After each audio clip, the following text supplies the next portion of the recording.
इस बात में कोई शक नहीं कि जैसे जैसे साइंस तरक्की कर रही है वैसे वैसे हमें नई चीजें जानने को मिलती हैं।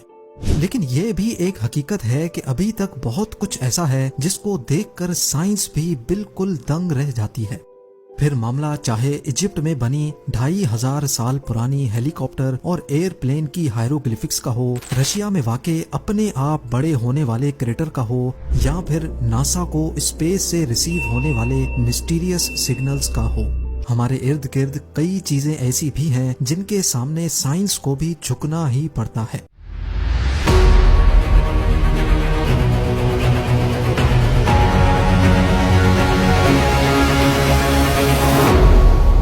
जेम टीवी की वीडियोस में एक बार फिर से खुशामदीद।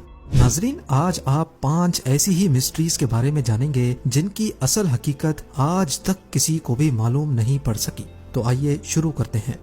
नंबर 5, आउटर स्पेस बेशुमार मिस्ट्रीज और लाजवाब सवालात से भरा हुआ है जिनको जानना और समझना साइंस के लिए अभी तक एक इम्पॉसिबल टास्क है।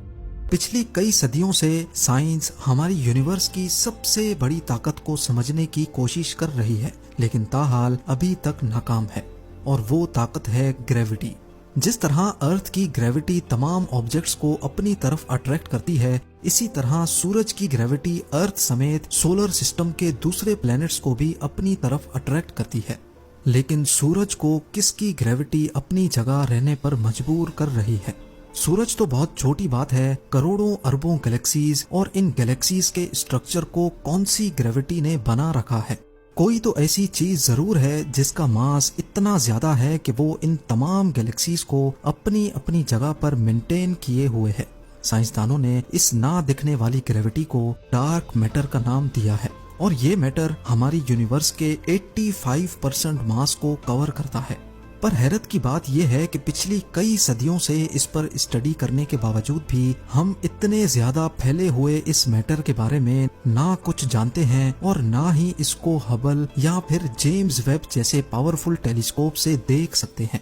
साइंस सिर्फ इतना जानती है कि डार्क मैटर मास का एक थ्योरेटिकल वर्जन है जिसको ना हम देख सकते हैं और ना ही महसूस कर सकते हैं, लेकिन इसकी ग्रेविटी की वजह से इस यूनिवर्स का पूरा सिस्टम चल रहा है।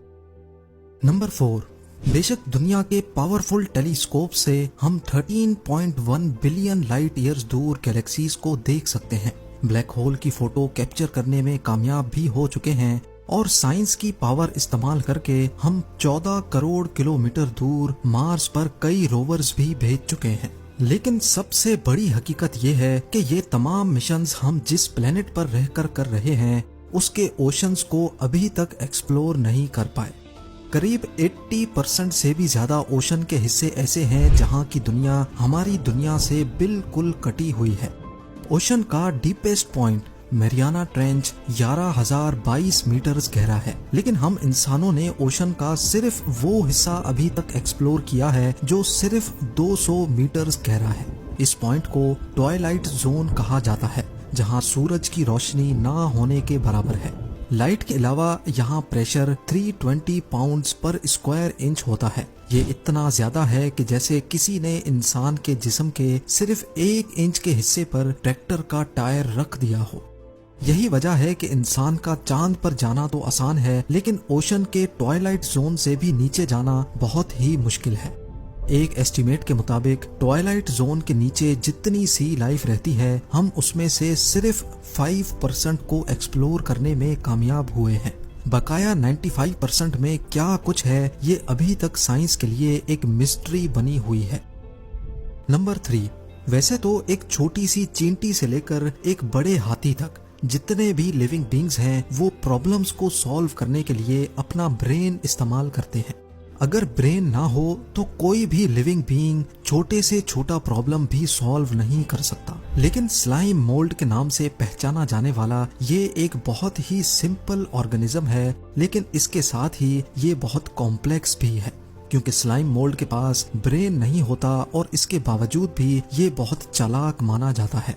स्लाइम मोल्ड कॉम्प्लेक्स मेजेस को बड़ी आसानी से सॉल्व करता है और ये अपने फायदे के हिसाब से डिसीजंस भी लेता है। हत्ता के साइंसदानों को कई सबूत मिले हैं कि स्लाइम मोल्ड दिन के मुख्तलिफ टाइम को भी पहचान सकता है। लेकिन सवाल ये है कि एक सिंगल ब्रेन सेल ना होने के बावजूद भी स्लाइम मोल्ड ये सब कुछ कैसे करता है? ये सवाल साइंसदानों को आज तक परेशान किए हुए है। नंबर 2, अटलांटिक ओशन को हवाई जहाज के जरिए अकेले पार करने वाली ये हैं एमेलिया एयरहार्ट। अपने बचपन से ही इनको एडवेंचर और फ्लाइंग करने का बहुत शौक था। 1928 में एमेलिया ने अटलांटिक ओशन को अकेले सर करके पूरी दुनिया को हैरान कर दिया, क्योंकि इस दिन से पहले ये काम किसी खातून ने नहीं किया था। इसके बाद 1932 में हवाई से यूएस मेन लैंड तक अकेले प्लेन फ्लाई करके एमेलिया ने वो करके दिखाया जो आज से पहले कोई मेल पायलट भी नहीं कर पाया था। अपने शौक को पूरा करने के लिए और वर्ल्ड रिकॉर्ड बनाने के लिए एमेलिया ने पूरी दुनिया का गोल चक्कर काटने का प्लान बनाया। 2 जुलाई 1937 को अपना वर्ल्ड रिकॉर्ड बनाने के दौरान एमेलिया और उसके साथ मौजूद नेविगेटर फ्रेड नूनान ने रीफ्यूलिंग के लिए पापा न्यू गिनी के शहर लाई में लैंड किया। लेकिन रीफ्यूलिंग के बाद जब दोबारा उन्होंने अपना सफर शुरू किया तो सेंट्रल पैसिफिक ओशन में हाउलैंड आइलैंड के करीब आकर इनका कनेक्शन कंट्रोल टावर से डिस्कनेक्ट हो गया और उसके बाद आज तक उनका पता ना चल सका। कई सर्च पार्टीज ने पॉसिबल क्रैश लोकेशन पे कई महीनों तक सर्च किया, लेकिन ना एमेलिया मिली, ना फ्रेड और ना ही प्लेन का कोई छोटा सा भी पुर्जा मिला।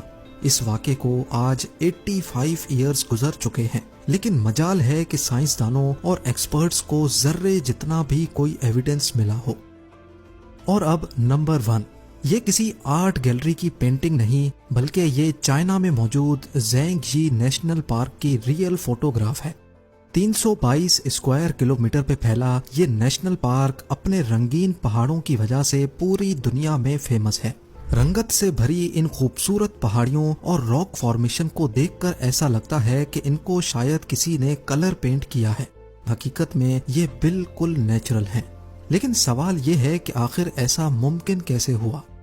कई साइंसदानों का मानना है कि पहाड़ों के कलरफुल होने की वजह यहाँ मौजूद सैंडस्टोन और मिनरल्स का मिक्सचर है जो कई सालों से केमिकल रिएक्शन कर रहा है। लेकिन ऐसा इत्तेफाक तो कई और जगहों पर भी होता है, तो ये कलरफुल फॉर्मेशन सिर्फ यहीं पर ही क्यों है? जो लोग इस थ्योरी को नहीं मानते उनका कहना है कि अर्थ की टेक्टोनिक मूवमेंट्स की वजह से ये खूबसूरत फॉर्मेशन बनी है। कई सदियां गुजरने के बावजूद भी साइंस अभी तक इस दिलकश और हसीन पहाड़ों के पीछे का असल राज मालूम नहीं कर सकी।